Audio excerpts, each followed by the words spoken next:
Bonjour, c'est Anne-Sandrine Di Girolamo au micro des Ondes de l'Imo, le podcast immobilier attentif et curieux. Marc Verrecchia et Julien Narayanan, respectivement président et directeur général du groupe Verrecchia, ont accepté de partager avec moi leur développement dans la construction bas carbone.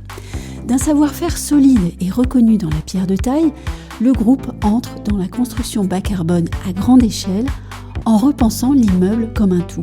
Leur leitmotiv, c'est le bon matériau au bon endroit et vous le verrez, il y a beaucoup de cœur et de conviction dans leur projet. Marc Verrecchia et Julien Narayanan, bonjour.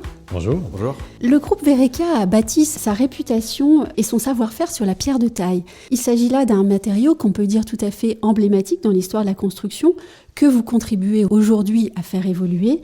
Tout d'abord, avant de parler d'hybridation de la pierre et d'autres process de travail de la construction, est-ce qu'il y a des méthodes de travail sur la pierre qui soient plus frugales que d'autres? Et est-ce qu'il y a déjà un travail sur ce matériau emblématique pour avancer vers la décarbonation?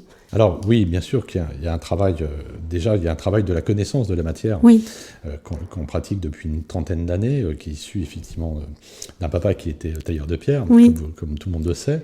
Et au cours du temps, on a su l'adapter déjà dans les 30 dernières années à la construction avec le béton, avec les différents matériaux. Et on avait la conviction, bien évidemment, qu'il était déjà pérenne sur l'extérieur et durable dans le temps au niveau de son matériau. Et puis on s'est aperçu au fur et à mesure du temps que ce matériau naturel, ce matériau vivant, il avait des caractéristiques qui étaient bas carbone. Et il était évident qu'à ce moment-là, le fait de le mettre sur la périmétrie, sur les extérieurs, avait du sens par rapport à ce matériau. Donc oui, on avait cette capacité à pouvoir l'adapter à n'importe quel type d'architecture et n'importe quel type de construction, parce que ce n'est pas un style architectural, c'est bien un matériau de construction et un matériau bas carbone.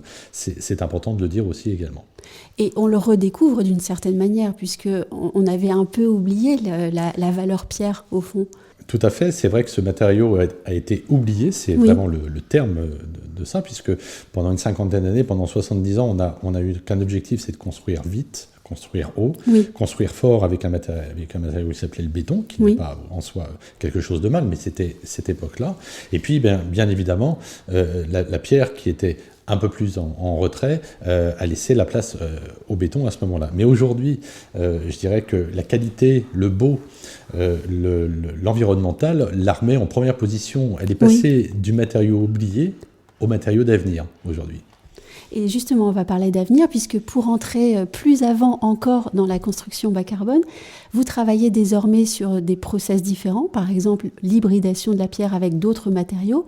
Quels sont ces matériaux et comment est-ce que vous faites coopérer, si je peux le dire comme ça, les matériaux ensemble pour obtenir le meilleur résultat possible sur le plan du carbone?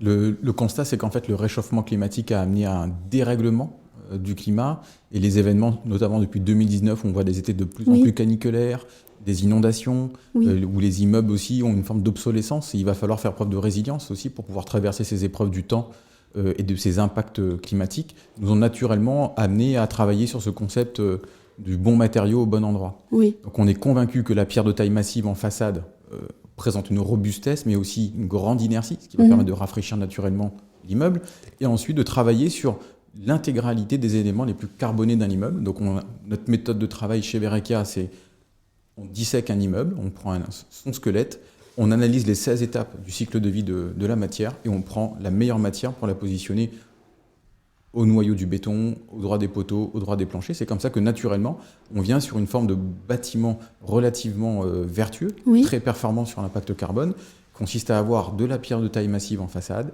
des poteaux, des poutres en bois, un plancher en bois sur des concepts bien prédéfinis, puisqu'il y a toujours des choses à adapter vis-à-vis de cela. Et on continue comme ça notre cheminement jusqu'à travailler sur les chapes, les cloisons de distribution intérieure, les revêtements élastomères qui, eux, sont fortement carbonés. Donc à chaque fois, on se focalise comme ça jusqu'à avoir un raisonnement qui soit vertueux et à très faible empreinte carbone. Est-ce que vous avez pu mesurer les gains, par exemple ? C'est le travail qui est en cours, notamment mené par la Façonnerie, qui est notre cellule laboratoire vivant du bas carbone, qui permettra, on va en parler plus tard. Exactement, tout à fait, qui permettra d'instrumenter toutes ces innovations constructives, de sorte à pouvoir les comparer aux modes constructifs plus traditionnels. J'ai lu dans votre documentation que vous travaillez avec d'autres matériaux comme le bois, la paille, le chanvre. Comment est-ce que tout cela se fait ? Je vais répondre ça dans un premier temps. Écoutez, je dirais les paroles de Franck Matisse, puisqu'aujourd'hui on a scellé un partenariat exclusif avec Franck Matisse, qui est spécialiste de la construction bois. Et quand je lui ai proposé ce partenariat, il m'a dit, mais écoute Marc, c'est l'évidence. C'est complètement l'évidence. Il y a des choses, si vous voulez, que vous ressentez, qui sont importantes, qui sont immatérielles, ou en tout cas qui paraissent évidentes, mais que les gens ne regardent pas forcément. On s'est dit, bah, tiens, on va faire du tout bois, ou on va faire du tout pierre. Oui. Nous, on dit, on va faire du bas carbone. Et c'est dans cet esprit-là qu'avec Julien, on a regardé quels étaient les constructeurs bois qui pouvaient s'associer en tout cas à notre parcours pour effectivement additionner ces matériaux. Et Franck Matisse a répondu oui immédiatement. C'est un vrai constructeur, c'est un entrepreneur qui nous permet aujourd'hui de comparer nos mêmes méthodes de construction et d'additionner ces deux matériaux qui vont être d'une performance largement au-dessus des normes 2025, voire 2028. Vous travaillez aussi sur d'autres plans, par exemple la performance thermique, ou bien d'autres matériaux, ou encore le local, les cycles, tout ça c'est ce qu'on disait en fait. Tout ça est une vision d'ensemble du bâtiment qu'on est en train de construire. C'est un raisonnement global qu'il faut avoir au global. Bien que ce soit un sujet qui soit planétaire, on pense qu'une action locale a du sens, clairement.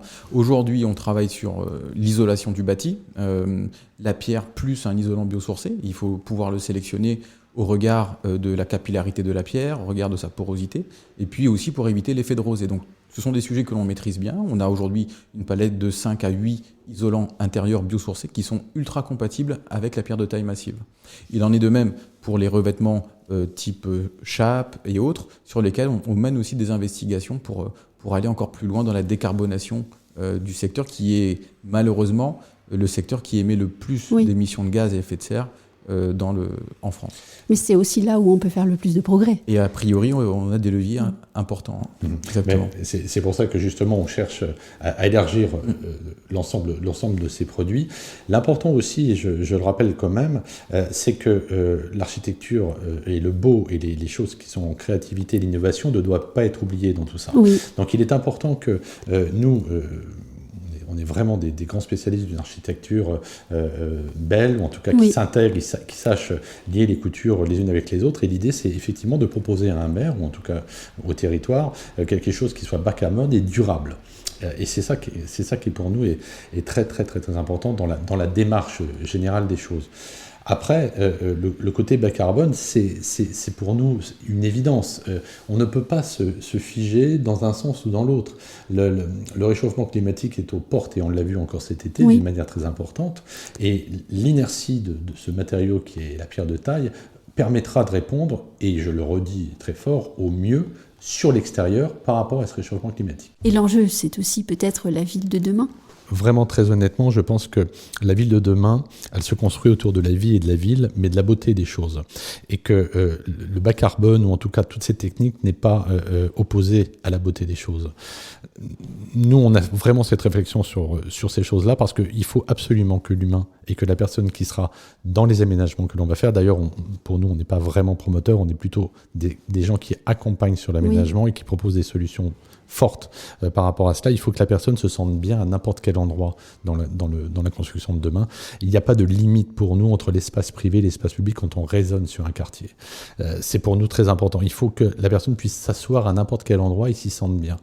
Et le fait d'amener effectivement des éléments matériaux de grande qualité et des éléments nobles et vivants, à mon avis, permettra aussi que la personne puisse vivre correctement le jour, la nuit, à n'importe quel moment de sa journée dans son quartier. Et puis si on revient à la pierre, et par exemple son utilisation absolument formidable qu'en a fait Haussmann, il y avait une vraie vision de la ville et une vraie vision esthétique derrière aussi la volonté de pallier à des problèmes de logement et d'autres problèmes dans la ville. Donc rappeler que le beau fait partie du projet d'ensemble. Et c'est très important, ça. Voilà. Et le beau est devenu abordable, parce qu'on nous a toujours dit la pierre de taille, c'est pour les gens qui ont beaucoup d'argent. Moi, ça fait 30 ans que je construis dans le 93, en Seine-Saint-Denis. Et apparemment, il n'y a aucun problème. Et je peux vous dire que depuis 30 ans, on construit des immeubles en pierre de taille. Et d'ailleurs, la qualité permet de ne pas renouveler et de refaire trop souvent aussi. On peut le dire, ça fait 32 ans que l'entreprise existe, on n'a jamais ravalé aucun immeuble en pierre de taille chez Verica. Et il y a une étude assez intéressante qui a été publiée il n'y a pas si longtemps, qui démontre qu'un immeuble bien conçu coûtera 6 fois moins cher que si on devait le refaire complètement ou le réhabiliter. Donc l'acte de conception est aussi très important. Vous avez créé chez Verica une cellule R&D, c'est un laboratoire que vous avez appelé La Façonnerie, on le disait il y a un moment. Sur quel sujet travaillez-vous en ce moment à La Façonnerie ? Et si vous ne pouvez pas le dire, comment est-ce que vous travaillez dans cette cellule ? Alors en fait, cette cellule est animée par un ingénieur en interne qui collabore avec des bureaux d'études thermiques ou à dominante environnementale externes, donc composé d'un conseil scientifique qui permet en fait d'arbitrer sur des solutions, de les mettre en œuvre et de les instrumenter. Instrumentés de sorte assez originale, puisque finalement on reproduit, on va instrumenter ces logements quand ils seront loués, finalement, donc des logements que Verica, nous, garderons en patrimoine, pour recréer vraiment le milieu en vie occupé. Et finalement, ça nous permet d'investiguer de nouvelles filières, de nouvelles matières, de nouveaux matériaux, et travailler justement cette alliance des matériaux. Donc c'est l'objectif de cette façonnerie. Voilà. Et puis par exemple, on va prendre un exemple très simple. On a une opération que l'on a gagnée à Rosny-sous-Bois, qui est face au métro, qui est de 27 000 m², où l'architecte est Jean-Michel Villemotte.